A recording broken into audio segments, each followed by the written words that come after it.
గురునాథం గారు sir, Telugu Desam party ప్రతినిధి మాట్లాడతారు. గురునాథం గారు చాలా హుందాగా వైసీపీ స్పోక్స్ పర్సన్ రామారావు గారు ఒక్క క్షణం కూడా తటపటాయించుకోకుండా జరిగింది దానికి విచారం వ్యక్తం చేస్తూ ఆయన సారీ చెప్పారు. మరి పార్టీ నాకు ఇప్పటి వరకు ఉన్న దీని ప్రకారంగా అయితే ఈ డిబేట్ స్టార్ట్ అయ్యే ముందు వరకు ఎక్కడా చెప్పినట్టు ఇంకా లేదు ఆ ఎమ్మెల్సీలు కానీ. చూడాలి. ఓవరాల్గా ఇప్పుడు లక్ష్మణ్ గారు చెప్పిన తర్వాత నాకు కూడా అనిపిస్తోంది, వాళ్ళు అవన్నీ పట్టుకుని లోపలికి వెళ్తుంటే అలౌ చేశారు సెక్యూరిటీ అని అంటే వాళ్ళ తప్పు చేసే రకంగా మీరు కూడా లోపలికి వచ్చి ప్రదర్శించే అవకాశం కల్పించారా? అంటే మీరంటే మీ డ్యూటీ కాదు అది, అక్కడ టీడీపీ ఎమ్మెల్సీ లేకపోతే కూటమి ఎమ్మెల్సీల డ్యూటీ అని నేనేమో అనను. అలాగని చెప్పేసి అక్కడ సెక్యూరిటీ ఎవరు అండర్లో ఉంటారంటే ఆబ్వియస్గా చైర్మన్ అండర్లోనే పనిచేస్తారు, ఆ సభకు ఆయన హెడ్ కాబట్టి. మరి మోషన్ రాజు గారు ఏమో ఎలాగో చెప్పాను కదా కాసేపటి క్రితమే, అది వారికి సభ్యుల సంఖ్య ఇప్పటికీ ఎక్కువే ఉంది. వైసీపీ ప్రభుత్వ హయాంలో చైర్మన్గా ఆయన పదవి బాధ్యతలు, ఆయన వైసీపీ నేత కూడా. మరి సెక్యూరిటీ ఎలా అలౌ చేసిందనేది చూడాలి. రెండోది, ఇప్పుడు ఎవిడెన్స్లతో సహా బయటకు వచ్చేసి బొత్స సత్యనారాయణ గారి పాపం ఎంత గింజుకున్నా కానీ ఆయన కూడా కొద్దిగా అత్యుత్సాహాన్ని ప్రదర్శించాడు అనుకోవాలా. ఆయనకి నిన్న నోటీసులు ఇచ్చిన దానికి ఆయన సొంత కార్యక్రమంగా ఎవరు పెట్టాడా, ఎల్ఓపిగా జగన్మోహన్ రెడ్డి గారికి చెప్పకుండా ఈ నిర్ణయం ఆయన తీసుకున్నాడు అంటారా, లేదంటే జగన్మోహన్ రెడ్డి గారి ఇన్స్ట్రక్షన్స్ ప్రకారంగా పార్టీ ఒక నిర్ణయం తీసుకొని మూకుమ్మడిగా వైసీపీ ఎమ్మెల్సీలందరూ ఇంతటి సాహసాన్ని గుడిగట్టారనుకోవాలా? గురునాథం గారు. ప్యానల్లో ఉన్న వారందరూ కూడా నమస్కారాలు. ఈ అంశం ఒక ప్రకంపనాలను పుట్టిస్తూ ఉంది రాష్ట్రంలోనే కాదు భారతదేశంలో కూడా. ఎందుకంటే మన కలియుగ దైవం వెంకటేశ్వర స్వామి యొక్క భక్తుల యొక్క మనోభావాలు దెబ్బతీసేటువంటి పరిస్థితుల్లో ఈ చర్చ జరగటం అనేది మంచిదే. ముందు మనం వాస్తవాలకు దగ్గరగా పోవాలి. ఏంటంటే ఇవాళ ఢిల్లీ హైకోర్టు హెరిటేజ్ పై వికృత ప్రచారాలు ఇవన్నీ కూడా ఆపండి, విష ప్రచారాలు అని సాక్షి పేపర్కి హుకుం జారీ చేసింది. వాళ్ళు ఏదైతే ప్రచారం చేస్తున్నారో అవన్నీ తప్పుడు ప్రచారాలు హెరిటేజ్ మీద చేయొద్దని ఒక నేపథ్యం. దాన్ని ఎట్లా బ్యాలెన్స్ చేసుకోవాలా, మేము పరమ భక్తులం, హిందువులు మనోభావాలు మేము దెబ్బకొట్టం అని వైసీపీ సైతాన్ సైన్యం వాళ్ళ యొక్క అధినాయకుడి యొక్క కనుసన్నల్లో ఒక ప్లాన్ ప్రకారం ఇవాళ ఈ యొక్క అసలు చరిత్రలో ఎప్పుడు కూడా ప్లే కార్డ్స్ అనేది ఎట్లో కట్ట మాయ చేసి వస్తూ ఉంటారు. ఏ గవర్నమెంట్లో ఉన్నా ఎవరున్నా ఆ సిబ్బంది భయపడటమో లేకపోతే చొక్కాల్లో లోన పెట్టుకొని జేబుల్లో మడుచుకొని వచ్చి ప్లే కార్డ్స్ ఓపెన్ చేయటమో సెక్యూరిటీకి తెలియకుండా వస్తూ ఉంటారు. ఇందాక కోటేశ్వరరావు గారు చెప్పారు. అక్కడ ఉన్నది మండలిలో మరి లక్ష్మణ్ గారు వైసీపీ లక్ష్మయ్య గారు చెప్పినట్టుగా ఇందాక సీట్లో ఉన్నటువంటి మీకు తెలుసు కదా, ఆయన స్పీకర్ చైర్ లో కూర్చున్నటువంటి శాసన మండలిలో మోషా గారు, వారు వైసీపీ పార్టీకి సంబంధించినటువంటి వ్యక్తి. వారు సెక్యూరిటీని ఎలా చేయమంటే ఆయన ఇచ్చేటువంటి ఆదేశాల మేరకే ఉంటుంది అంత ప్లానింగ్ కూడా. గవర్నమెంట్ ఎవరున్నప్పటికీ కూడా హెడ్ ఆఫ్ ది శాసన మండలి ఎవరైతే ఉంటారో వాళ్ళ ఆదేశాలకు అనుగుణంగా వాళ్ళు మార్షల్స్ కానీ వాళ్ళు పనిచేస్తూ ఉంటారు. దీంట్లో ప్రభుత్వ ప్రమేయాలు ఏమి ఉండవు, అటానమస్ గా ఉంటుంది, రాజ్యాంగబద్ధమైనటువంటి ఒక మేధావుల సభ.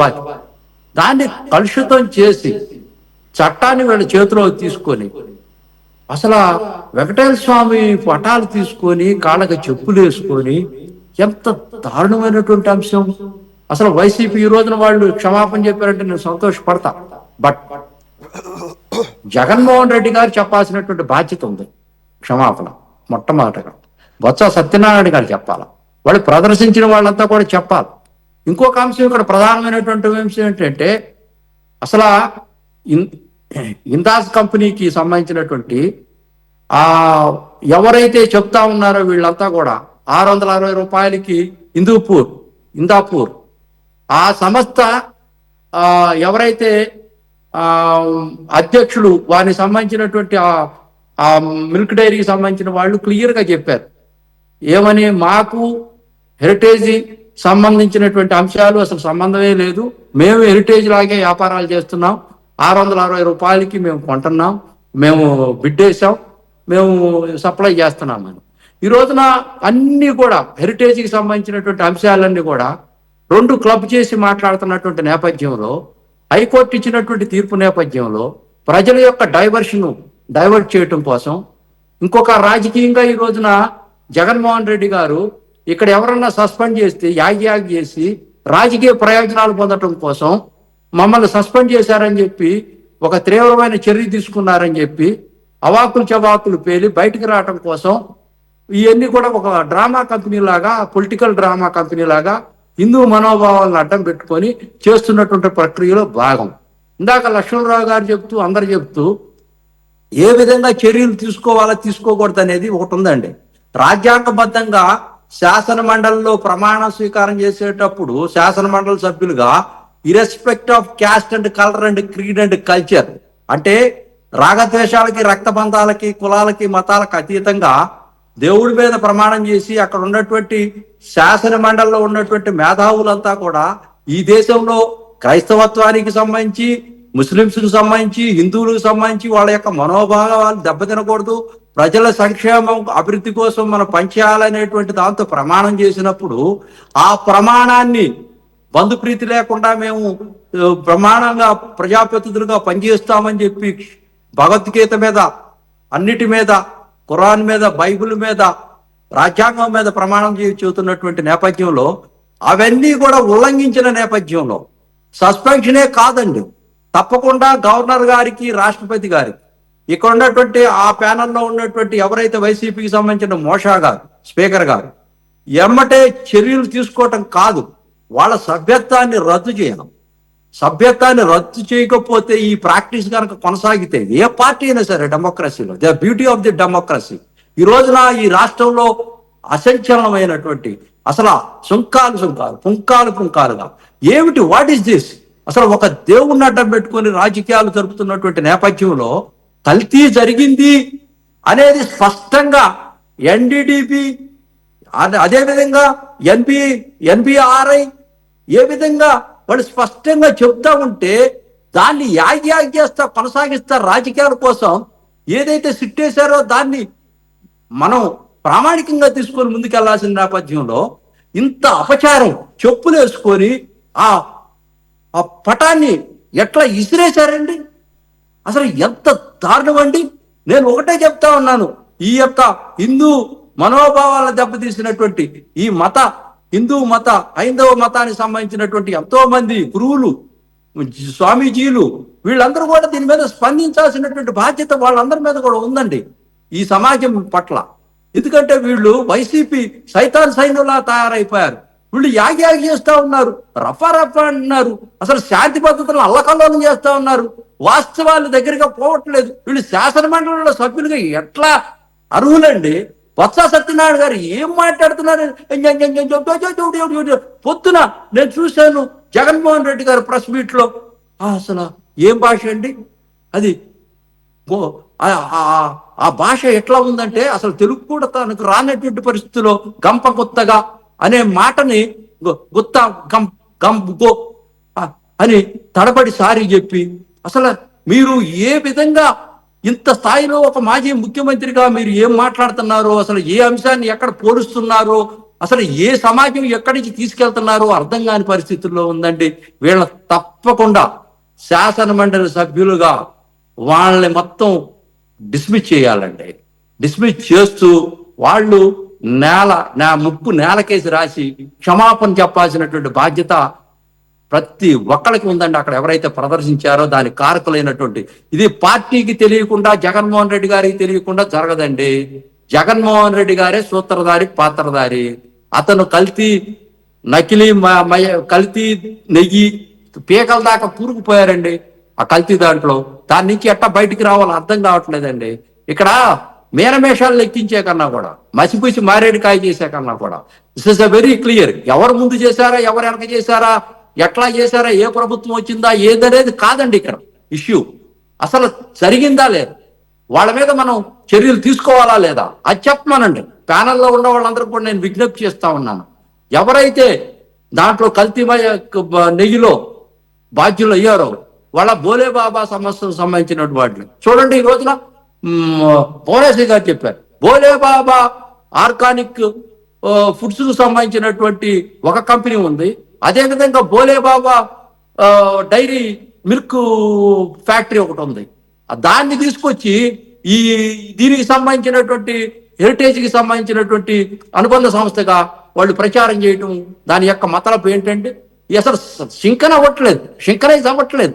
ఎంత పారదర్శకంగా మరి అసలు హెరిటేజ్ ఫుడ్స్ కు సంబంధించినటువంటి అంశం ఈ రోజున దాదాపుగా ఒక 33 సంవత్సరాల క్రితం 4 కోట్లతో స్టార్ట్ అయినటువంటిది 4,000 కోట్ల పైచిలుపు ఈ రోజున టర్న్ ఓవర్ జరుగుతున్నటువంటి నేపథ్యం. ఎన్నో అక్కడ ప్రయోగశాలలు ఉన్నాయి. 25 ప్రయోగశాలలో 300 మంది నిపుణులు అక్కడ ఉన్నటువంటి, మరి 3 లక్షల మందికి 9 రాష్ట్రాల్లో హెరిటేజ్ వాళ్ళకి ఆదాయం చూపిస్తా ఉంది రైతులందరూ కూడా.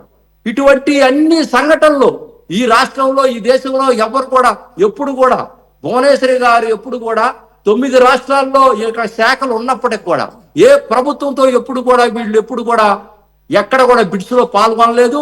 ఎక్కడ ప్రభుత్వానికి వీళ్ళు సరఫరాయే చేయట్లేదు. ఇవన్నీ వాస్తవాలు, ఇవన్నీ నిజాలు. 6.60 పైసలు, 660 రూపాయలు కిలో ఈ ఇందాజ్ వాళ్ళు కంపెనీ వాళ్ళు తీసుకుంటే వాళ్ళకి వీళ్ళు తీసుకున్నారు, హెరిటేజ్ వాళ్ళు చేయిస్తారు అనేటువంటి మాట ఆయనకు సంబంధించినటువంటి అవాన్ గర్గ్ ఆయన ఈ రోజు వైస్ చైర్మన్ చెప్పాడు, మాకు వాళ్ళకి నోవే కనెక్షన్, అసలు మాకు వాళ్ళ సంబంధమే లేదని చెప్పారు స్పష్టంగా ఈ రోజున. మరి అటువంటి నేపథ్యంలో మీరు ఇన్ని కోట్ల రూపాయలు హెరిటేజ్ లాభాల్లోకి వెళ్తా ఉంటే 3 అంశాలండి. ప్రామాణికంగా వాళ్ళు ఏం తీసుకున్నారంటే హెరిటేజ్ నడిపేటప్పుడు కొలతల్లో కానీ, ప్రామాణికంగా పేమెంట్ కానీ, రైతులకు ఇచ్చేటువంటి పేమెంట్ కానీ, నాణ్యత కానీ, ఈ 3 అంశాలను ప్రామాణికంగా తీసుకొని ఫ్యాషన్ గా ముందుకెళ్తున్నటువంటి పెద్ద ఇండస్ట్రీ అండి. వీళ్ళకలాగా భారతీయ సిమెంట్స్ కో లేకపోతే ఇంకొక సాక్షి పేపర్ కో రాయితీలు ఇచ్చేసి దాచిపెట్టేటువంటి తత్వం కాదండి చంద్రబాబు నాయుడు గారు. చంద్రబాబు నాయుడు గారు పారదర్శకంగా ఉంటారు, భువనేశ్వరి గారు అంతకన్నా పారదర్శకంగా ఉంటారు. ఈ రాష్ట్రంలో, దేశంలో ప్రజలందరూ కూడా తెలుసు, దెయ్యాలు వేదాలు వల్లిచ్చినట్టుగా జగన్మోహన్ రెడ్డి గారు చేస్తున్నటువంటి అవినీతి భాగవతాలను కప్పిపుచ్చుకోవటం కోసం ఒక్క అడుగు కూడా ముందుకేయకుండా జగన్మోహన్ రెడ్డి గారు ఈ రోజున రాజకీయాలు చేస్తున్నటువంటి అంశాలు మీరు చూస్తూనే ఉన్నారు. దీన్ని యాగి చేస్తా ఉన్నారు. ఇంకొక అంశం ఏంటంటే ప్రధానంగా